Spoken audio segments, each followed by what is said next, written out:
अस्सलाम वालेकुम जी, पैगाम टीवी में आपको खुशामदीद कहते हैं। मैं हूं अरसलान आज़म। पाकिस्तान के शहर उकाड़ा से मक्का मुकरमा तक पैदल सफ़र करने वाले उस्मान अरशद मेरे साथ मौजूद हैं, जिन्होंने 5400 किलोमीटर का सफ़र तय करके हज की और उसके बाद जनाब 6 माह बाद ये पाकिस्तान पहुँचे हैं।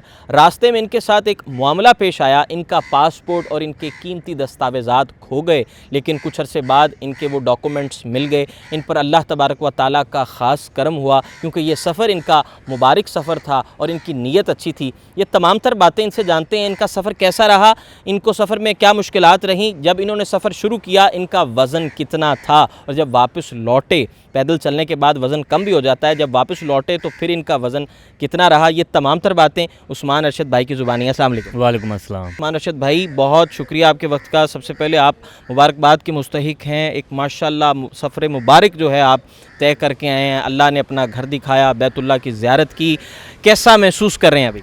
खैर मुबारक, बहुत शुक्रिया। अल्हम्दुलिल्लाह मैं बहुत ज़्यादा अच्छा महसूस कर रहा हूँ और सारी ज़िंदगी भी मैं समझता हूँ कि मैं रब का शुक्र अदा करता रहूँ तो कम है, क्योंकि ये एक बड़ा लंबा सफ़र था। जब आप इतने लंबे सफ़र पर जा रहे होते हैं तो आपको बहुत सारी चीज़ें जहन में होती हैं। उसमें ये भी होता है कि पता नहीं ये सफ़र आप मुकम्मल कर पाएंगे नहीं कर पाएंगे, और लेकिन अल्लाह का शुक्र है रास्ते में बहुत सारी मुश्किलात रहीं, लेकिन आखिरकार मैं हज के सफ़र के लिए निकला था, हज करके वापस लौटा। माशाल्लाह माशाल्लाह माशाल्लाह। मुझे ये बताइए उस्मान भाई, जब यहाँ से चले थे तब कितना वज़न था आपका, रास्ते में कितना वज़न कम हुआ, या अल्लाह ताला की कोई बरकत ऐसी थी, या कोई ऐसा अल्लाह ताला का ख़ास करम हुआ कि जनाब जैसे गए वैसे ही लौटे वापस? मेरा वज़न जो है वो 59 केजी था, लेकिन इस सफ़र के दौरान तकरीबन मेरा कोई 3 केजी वेट जो है वो कम हुआ होगा। जी तकरीबन उसकी वजह ये है कि जब आपका वेट पहले इतना कम होता है तो फिर ज़्यादा कम नहीं होता। और बाकी चूँकि रास्ते में तो शायद कोई खुराक का उस हिसाब से हिसाब नहीं था, चूँकि जहाँ पे भी खुराक मिलती थी वहाँ पे खाना वगैरह खा लेते थे। लेकिन सऊदी अरेबिया के अंदर जाकर मैंने महसूस किया कि वहाँ जाकर अगर आप कोल्ड ड्रिंक्स बहुत ज़्यादा पिएँ तो वो आपका वज़न जो है बढ़ा देती हैं। तो इवन के यहाँ से मैंने भी देखा कि बहुत सारे अहबाब जो गए हैं बिल्कुल स्मार्ट गए हैं। इस वक्त वो सऊदी अरेबिया में बिल्कुल मोटे होके जो है वो बैठे हुए हैं, तो वहाँ पे पहले अरब की जो मेज़बानी है, उनकी ज़ियाफ़तें हैं, वो तो कमाल होंगी। वो बड़ी बेहतरीन किस्म की हैं। और वहाँ पे यानी कि आपकी खुराक इस किस्म की है कि उसके साथ आपको कोल्ड ड्रिंक लाजमी इस्तेमाल करना पड़ती है। जब आप कोल्ड ड्रिंक का इस्तेमाल करते हैं तो वो जो है ना आप में मोटापा आता है। तो मैं चूँकि वहाँ पे 4 माह रहा हूँ तो मुझे भी यानी कि वहाँ पे जितना भी खाना खाया ऐसे लगता था कि कोल्ड ड्रिंक के बगैर खाना जो है वो नीचे नहीं हो रहा। तो वहाँ पे कोल्ड ड्रिंक का बड़ा इस्तेमाल किया है, तो मुझे लगता है कि वो जो 3 केजी कम हुआ था वो वापस फिर अपनी जगह पे आ गया। अच्छा उस्मान भाई, मुझे ये बताएं कुल मिलाकर कितने 100 किलोमीटर का सफ़र था आपका, और कितने दिन आपको लगे, कितने महीने लगे? मैंने 1 अक्टूबर 2022 को अपने सफ़र का आगाज़ किया था और 6 माह 13 दिन में 5400 किलोमीटर का फासला तय करते हुए मैं 13 अप्रैल 2023 को मक्का मुकरमा पहुँचा। ठीक है। और 6 माह का सफ़र रहा, और 6 माह का सफ़र कितने कितने थे, उसमें कितने क़याम किया? उसमें क़याम तो अब मुझे याद नहीं है। रूट भी बताइए। उकाड़ा से शुरू किया, साहिवाल, हड़प्पा, चीचावतनी, खानेवाल, मुल्तान, आगे मुजफ्फरगढ़, डेरा गाजी खान, लोरा लाई, बलोचिस्तान से होते हुए ईरान से फिर जो है वो यूएई, और यूएई से जो है फिर वो सऊदी अरेबिया पहुंचा। Saudi Arabia. अच्छा, इसका पैदल जाने का पासपोर्ट प्रोसीजर क्या है, बाइक पे जाने का पासपोर्ट प्रोसीजर, ये अभी तमाम प्रोसीजर्स आपके इल्म में तो होंगे? इसमें ये है कि पासपोर्ट और वीज़ा तो आपको लाजमी चाहिए। अगर आप बाइक पर जाते हैं तो बाइक पर जाने के लिए ईरान के लिए जो है वो उसको कारने बोलते हैं, एक कागज़ की तरह होता है, तो वो आपको चाहिए होता है सिर्फ ईरान के लिए। ईरान के बाद फिर वो कारने आपके किसी काम का नहीं होता, बाकी वही फिर आपके पास पासपोर्ट और वीज़ा होना चाहिए।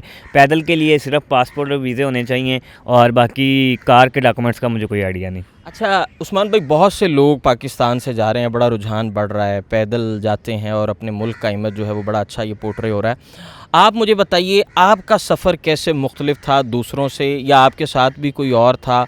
आपके सफ़र की कोई ख़ास बात? जितने भी लोग सफ़र का आगाज़ करते हैं, हमारी तो यही दुआ होती है कि वो सारे जो है सफ़र करके हज करके वापस आएँ। लेकिन चूँकि बस बहुत सारी मुश्किलात होती हैं, बहुत सारे लोग यानी कि वापस आए। उसकी वजह ये थी कि हज की फ़ीस के बगैर आप हज अदा नहीं कर सकते। तो हज की फ़ीस चूँकि इस साल 12.25 लाख रुपये थी, जो कि सबके लिए देना आपको पता है आजकल बहुत मुश्किल बात हुई पड़ी है। आप जब घर से निकले कितने पैसे लेकर गए? हज की फ़ीस साथ लेकर गए, या कुछ रब का ख़ास करम हुआ कि जनाब पैसों का भी इंतज़ाम हो गया? अल्हम्दुलिल्लाह अल्हम्दुलिल्लाह पैसों का अरेंज हो गया, लेकिन मैंने निकलने से पहले अपना सारा होमवर्क किया हुआ था और मेरा पक्का एस्टिमेट था कि 2 मिलियन प्लस जो है वो खर्चा होगा। और कुल मिला के उसमें हज की फ़ीस भी, तो वही बात है कि 2 मिलियन प्लस जो है वो खर्चा हुआ है, जिसमें मैंने जैसे बताया पौने 12 लाख हज की फ़ीस है। फिर 6 माह 13 दिन जो मैं सफ़र में रहा, उसमें खाना पीना, होटल्स के अंदर स्टे करना, वीज़े और सिम्स पैकेजेस। उसके बाद फिर मैं रमज़ान के एंड पर सऊदी अरेबिया पहुंच गया, फिर मैंने वहाँ पे भी स्टे किया, तो वो सारा मिला के 2 मिलियन प्लस जो है वो खर्चा बनता है। ठीक है। अच्छा, कुछ सफ़र में कोई ऐसा रब का करम हुआ हो, जाते जाते कुछ चीज़ें गुम गई हों या कुछ मिल गया हो, कोई ऐसी कोई बात बताइए। बलूचिस्तान के अंदर एक छोटा मैंने अलग बैग बनाया हुआ था, जिसके अंदर मेरा passport, visa, CNIC, ATM card, हर चीज़ मौजूद थी, जो कि बलूचिस्तान के अंदर बैग गिर गया। मेरे लिए वो बड़ा डिस्टर्बिंग मोमेंट था, क्योंकि उसके बगैर मैं आगे बढ़ नहीं सकता था। एक दिन मैंने भी सफ़र नहीं किया, लेकिन उसके बाद अब्बू जी से बात हुई, उन्होंने काफ़ी समझाया।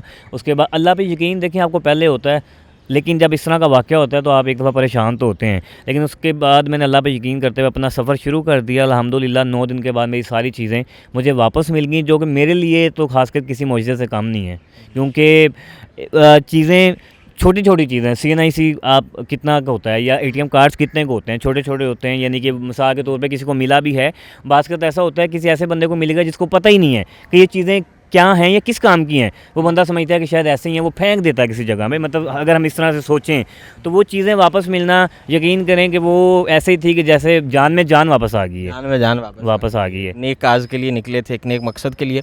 मुझे ये बता दीजिए कि जाते हुए किन किन चीज़ों का साथ अपने रखा, क्या कोई कपड़े थे, कोई क्या चीज़ें थी, जूतियाँ थीं, और इसके साथ साथ जो प्लानिंग होती है वो कितना अरसा पहले कर रहे थे? प्लानिंग मैंने की है इससे पहले, जो मैंने सफ़र किया है 2021 में ओकाड़ा से पाकिस्तान चाइना बॉर्डर तक, वो सफ़र मुकम्मल करने के बाद मैंने इस पर होमवर्क करना शुरू कर दिया। तकरीबन कोई 9 महीने मैंने इस पर होमवर्क किया, और उसके बाद जो है फिर वो मैंने यानी कि अपना सफ़र शुरू किया। बाकी चीज़ें जो हैं इसमें हर इंसान जब ट्रैवल करता है तो उसकी चीज़ें मुख्तलिफ होती हैं, क्योंकि उसको आइडिया होता है उसको किस चीज़ की ज़रूरत है, किस चीज़ की ज़रूरत नहीं है। इसमें मैंने कुछ यानी कि मैंने सारे सफ़र में ट्राउज़र और शर्ट्स यूज़ की, क्योंकि वो ज़रा उसमें आप कंफर्टेबल रहते हैं। तो वो कुछ मैंने ट्राउज़र रखे, कुछ शर्ट्स रखी, और एक एक्स्ट्रा शूज़ रखे, अम्ब्रेला रखी, और जो है मेडिसन जो ज़रूरी थी वो रखी, पावर बैंक रखा, मोबाइल था, चार्जर थे, बस ये चीज़ें। कितना पैदल सफ़र था, कितना बहरी सफ़र था, कितनी जगह आपने ट्रांसपोर्ट भी यूज़ की? ट्रांसपोर्ट मैंने यूज़ नहीं की, सफ़र सारा पैदल था। ये जो 5400 किलोमीटर का आपको सफ़र बताया, ये वाला सारा सफ़र पैदल है। ईरान से UAE जो है वो मैं गया हूँ बाय शिप, क्योंकि पहले जो मेरा रूट था वो था ईरान से इराक, इराक से कुवैत, कुवैत से सऊदी अरेबिया। बड़ी कोशिश के बावजूद इराक का वीज़ा नहीं मिल सका, जिसकी वजह से मजबूरन जो है वो ईरान से जो है वो रूट तब्दील करना पड़ा और UAE जाना पड़ा। और वो चूँकि ईरान और UAE के ज़मीनी रास्ता नहीं है, तो इस वजह से जो है वो यानी कि बाय शिप जाना पड़ा। और वो किलोमीटर्स का तो आइडिया नहीं है, लेकिन वो शिप पे जो है वो 7 घंटे का सफ़र था। 7 घंटे का। जी, बहुत शुक्रिया उस्मान भाई। अल्लाह ताला मज़ीद आपको हिम्मत दे, और मज़ीद जो है हमारे मुल्क का आप नाम जो है इसी तरह रोशन करते रहें। उस्मान अरशद जो हैं हमारे मुल्क का, हमारे पाकिस्तान का वो चेहरा हैं सही मानों में, जिन्होंने हमारे पाकिस्तान को जो है आलमी सतह पर बड़े अच्छे तरीके से पोर्ट्रे किया, और इन पे अल्लाह ताला का ख़ास करम है कि अल्लाह ताला ने इन्हें अपना घर दिखाया। पहली दफ़ा आप गए, और पहली दफ़ा में ही जनाब अली इन्हें हज करने का मौका मिला। अल्लाह ताला हम सब को जो है तौफ़ीक दे, और हम सब को अपने घर में ज़रूर बुलाए। यहाँ पर अपने मेज़बान अरसलान आज़म को इजाज़त दीजिए। अल्लाह निगहबान।